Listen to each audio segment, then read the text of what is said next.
Community Viewpoint.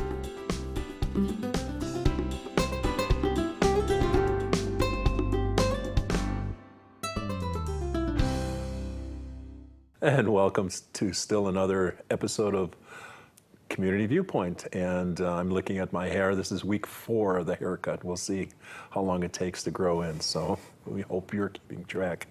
We have the good fortune of having with us Patrick Donnelly from... You live in Shoshone or Tacoma? I do indeed live in Shoshone, yes. Patrick is the executive director of the Amargosa Conservancy, something that I've had close to my heart for many, many years because I've spent a lot of time out in Shoshone and Tacoma. And you've been the executive director for... A year and a half now. Time flies, yeah, my goodness, yes. Sure does. So we were just looking at your new magazine for winter 2016, Conservancy Connection. And you're going to tell us a little bit about what the Conservancy does. Sure.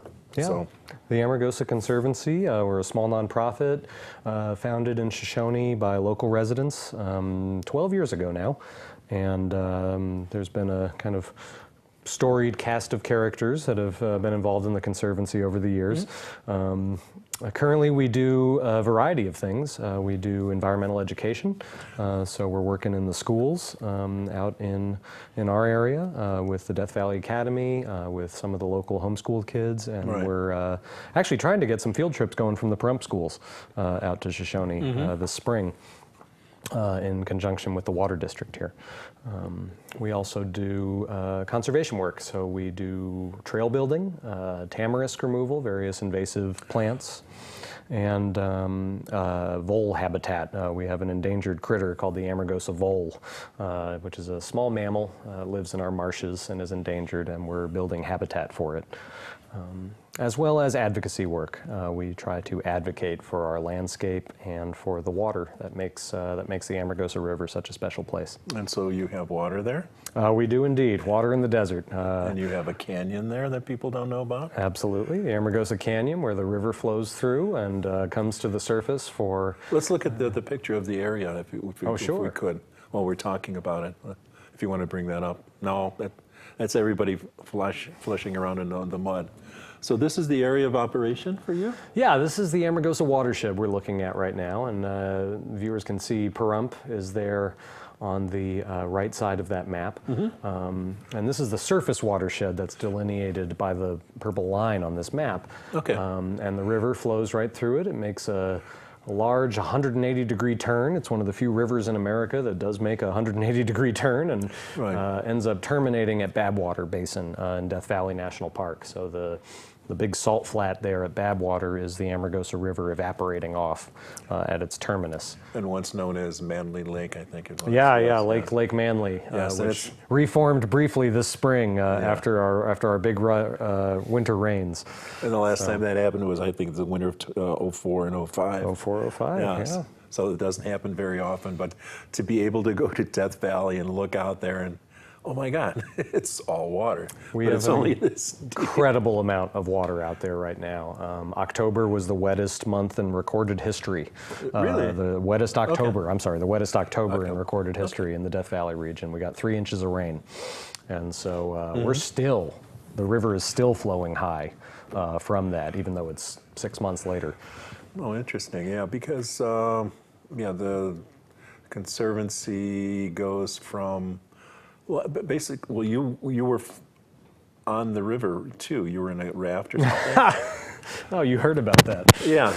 If you're going into Shoshone when it's raining quite heavily, the CHIPS, the Highway Patrol, will stop you just before you get to Shoshone and tell you to go slow. There's a little marker to tell you how deep the water is. Right. And it may look like the water's rushing across, but the police officer will say, come across, but go slow.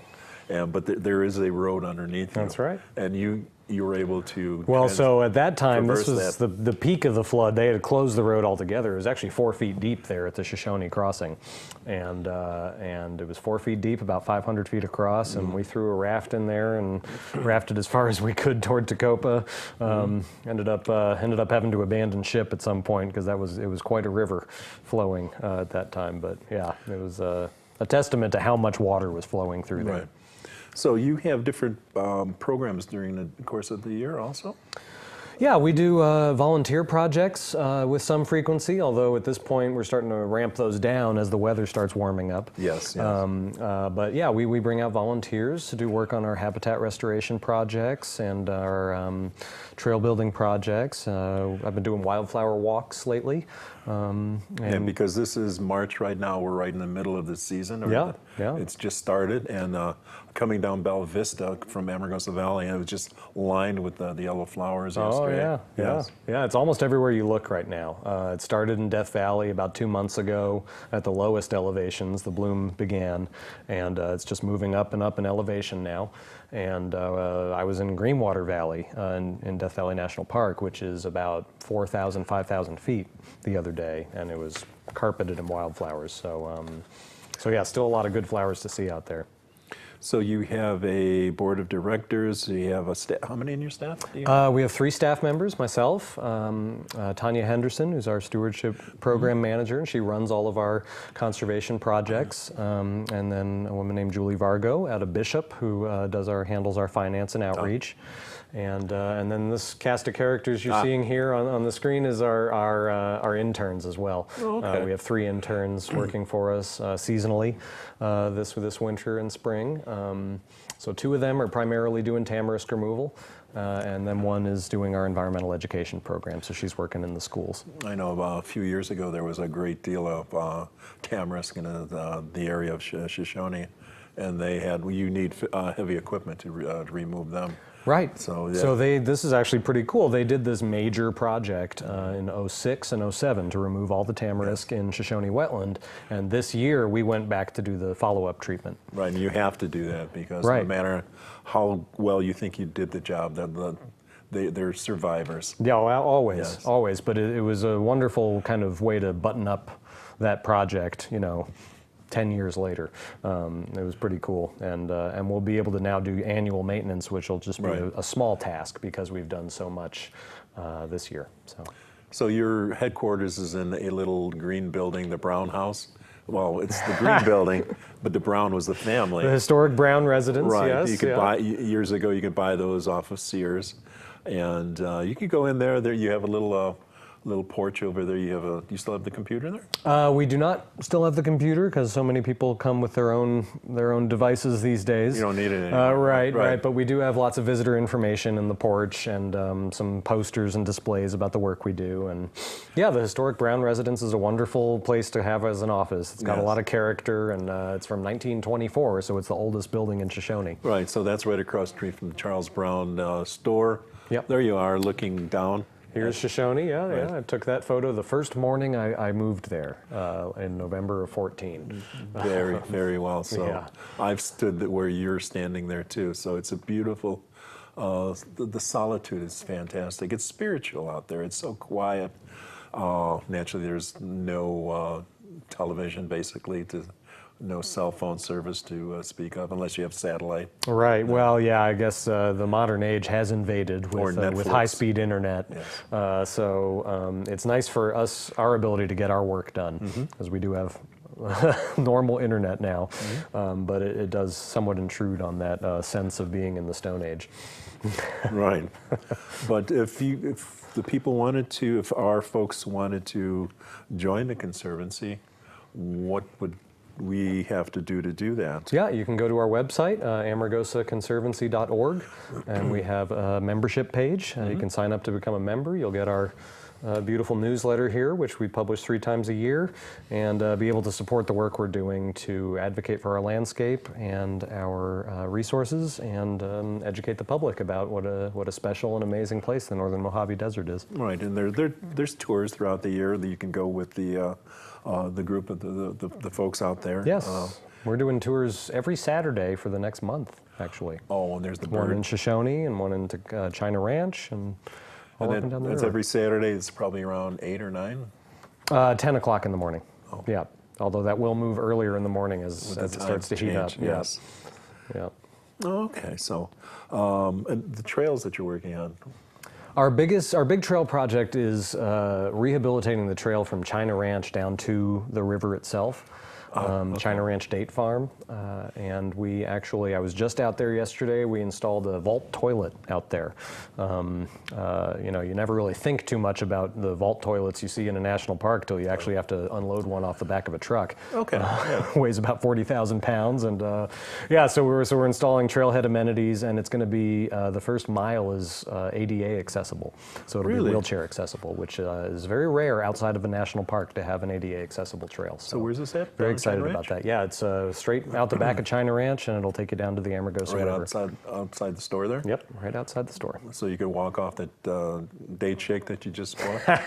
I think our normal routine is to walk down to the river and get real hot and then come back for your date shake. Right.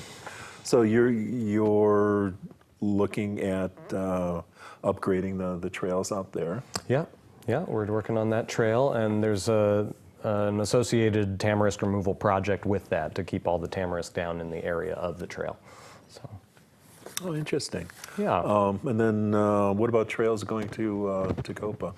You ever try to tackle that, the old TNT Railroad, or no? We definitely hike around back there. There's a few remaining private landowners that we're still working with to see if we can get access. Yeah, that's the issue, that's a long-term project, I'd say. Yeah, because that would be fantastic if you could connect Shoshone into Copa. That would be ideal for sure. So what you have here is for membership levels at $35 for a member, $75 for Friend of the Vole. Friend of the Vole. There you go again. Yeah, the Amargosa Vole is really, I would say, a hallmark of our work this year. We are creating new habitat for the vole in Shoshone. The vole currently lives in the marshes surrounding Tecopa. Tecopa, right. And historically, it lived in Shoshone. But due to changes in the ecosystem there, it was extirpated probably in the 30s or 40s. And so we are working with the landowner in Shoshone to create habitat for the Amargosa vole. And there's a captive breeding program, and we're going to be introducing these captive bred voles there. Oh, interesting. And then there's the pupfish from Amargosa? Certainly, yeah, the Shoshone pupfish, and we do the maintenance on the pupfish ponds. Not the Death Valley one, so this is the Amargosa. Yes. There are 10 species of pupfish all up and down the river. Yes. And Shoshone pupfish is one of them. So Patrick, thank you very much for sharing the story of the Conservancy with us, and I will make sure I spend a little bit more time down there. I have spent a lot in the last 10, 15 years, but this is great. It's the great outdoors, and it's a wonderful place to visit. And stop in and see Patrick and see the folks down there. Thank you for watching, and we'll see you next week. Thank you. Community Viewpoint.